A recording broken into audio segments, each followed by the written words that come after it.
historias y Teruel con 30.000 testigos. No miento en lo que digo, tú ves cómo vivo. Y es que en esta ciudad he ganado, he perdido, he aprendido, he llorado, la he jodido. Sí, uno no nace aprendido, digo. Y hasta que uno aprende puede haber muerte en el camino. Hay que ver lo gilipollas que he sido. Tu opinión me la suda, vecino. Yo sería un libro con un mapa al principio. Miles de caminos y ninguno lleva a Roma, chico. Mira, ahora me explico lo perdidico que ha estado este mañico. Y me sacrifico, en mi pecado está mi penitencia. Te explico, no creo a nadie y me siento musolico. Hablo con la autoridad de 33 inviernos bajo el Torico. San Julián, muerte violenta en los 90. Botellón a 13 bajo cero en la escalera. Y a subir la cuesta cada uno con su melopera. Y que ardiera el mundo pa' donde quiera.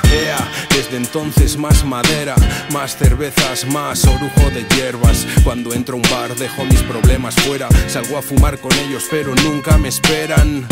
Sí, funciona para los pequeños males de la vida cotidiana. El alcohol no falla.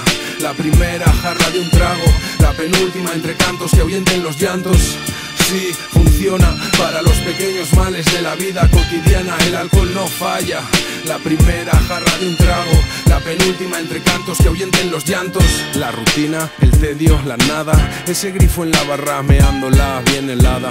Con la arriba y mis colegas del barrio. Ya poco más me es necesario. ¿Qué? ¿Alguien quiere otra? No siempre se tiene potra. Puedes pasarte de rosca y parecerte a una mosca. Ahí pam pam contra el cristal. Ostras, pues si aún tengo costras. Tras de mí hay un rastro de desorientación, estupidez y desencanto. Y aún hoy en día me lamento. Por eso he dejado de ser el prota de mi cuento. Me lo dijo el tiempo. A los 30 sabe uno más lo que quiere. Yo creo que sabe uno más lo que debe. Uno valora más lo que tiene. Uno domina más la influencia que ejerce su pene.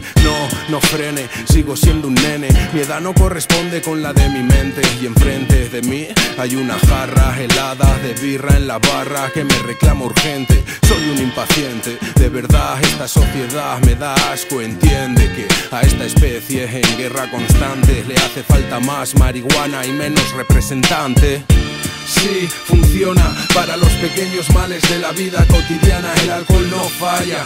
La primera jarra de un trago, la penúltima entre cantos que ahuyenten los llantos. Sí, funciona para los pequeños males de la vida cotidiana. El alcohol no falla. La primera jarra de un trago, la penúltima entre cantos que ahuyenten los llantos, los llantos, los llantos.